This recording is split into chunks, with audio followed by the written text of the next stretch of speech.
অবশেষে শান্তি ফিরছে গাজায়, তবে ইসরায়েলকে এক কঠিন শর্ত দিল হামাস। দীর্ঘ যুদ্ধ, হাজারো প্রাণহানি আর ব্যর্থ আলোচনার পর হঠাৎই এই সামনে এসেছে নতুন এক সমঝোতার খবর। গাজায় হামাস ও অন্যান্য ফিলিস্তিনি গোষ্ঠী যুক্তরাষ্ট্রের নিরস্ত্রীকরণ পরিকল্পনায় সম্মত হয়েছে। কিন্তু প্রশ্ন এখন একটাই, এই সমঝোতা কি সত্যিই পরিস্থিতি বদলাতে পারবে? আন্তর্জাতিক সংবাদ মাধ্যম আল জাজিরা এই সংক্রান্ত একটি নথি পেয়েছে। সেই নথি অনুযায়ী সংস্থাটি জানিয়েছে, নিরস্ত্রীকরণের বিস্তারিত রোডম্যাপ 14 দিনের মধ্যে প্রস্তুত করতে হবে, তবে প্রয়োজন হলে সময় বাড়ানো যাবে। সেক্ষেত্রে আন্তর্জাতিক যাচাইকারী সংস্থার অনুমোদন লাগবে। নথিতে বলা হয়েছে, প্রথমে গাজায় একটি ফিলিস্তিনি জাতীয় কমিটি ও আন্তর্জাতিক স্থিতিশীলতা বাহিনী প্রবেশ করবে। জাতীয় কমিটি অস্ত্রের তালিকা তৈরি ও সেগুলো সংরক্ষণের দায়িত্ব নেবে, কিন্তু অস্ত্র ইসরায়েল বা কোনো ফিলিস্তিনিদের বিপক্ষ কারো কাছে হস্তান্তর করা হবে না।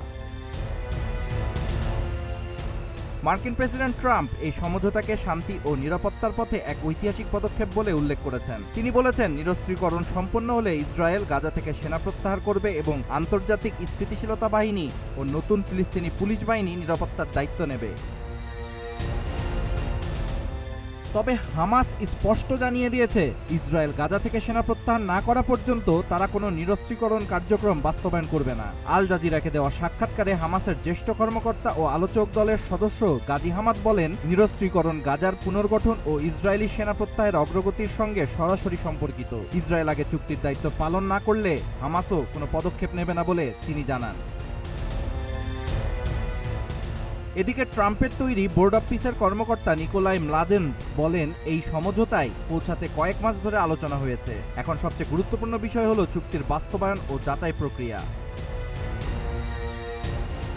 ট্রাম্পের ভাষ্য অনুযায়ী এটি অক্টোবরের যুদ্ধবিরতি চুক্তির অংশ। গাজায় ইসরায়েলি অভিযানে ৭৩,০০০-এর বেশি ফিলিস্তিনি নিহত হয়েছে বলে তিনি উল্লেখ করেন। যুদ্ধবিরতি কার্যকরের পরও ১২০০-এর বেশি ফিলিস্তিনি নিহত হয়েছে বলে আল জাজিরার প্রতিবেদনে বলা হয়েছে। এদিকে ইসরায়েল এখনও আনুষ্ঠানিকভাবে কোনো মন্তব্য করেনি। ইসরায়েলি সূত্রগুলো জানিয়েছে, আলোচিত শর্তগুলো জেরুজালেমের সব দাবি পূরণ করছে না। তবে কায়রোতে মিশর, কাতার, তুরস্ক ও যুক্তরাষ্ট্রের মধ্যস্থতায় বিস্তারিত আলোচনা চলছে। হামাসের নতুন নেতা খালিল আল হাইয়ার নেতৃত্বে দলটি প্রথমবারের মতো এই কাঠামো মেনে নিয়েছে বলে জানিয়েছে সংবাদ মাধ্যম BBC.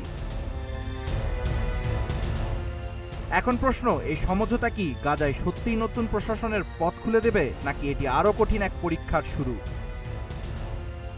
Abid Hasan, green TV digital.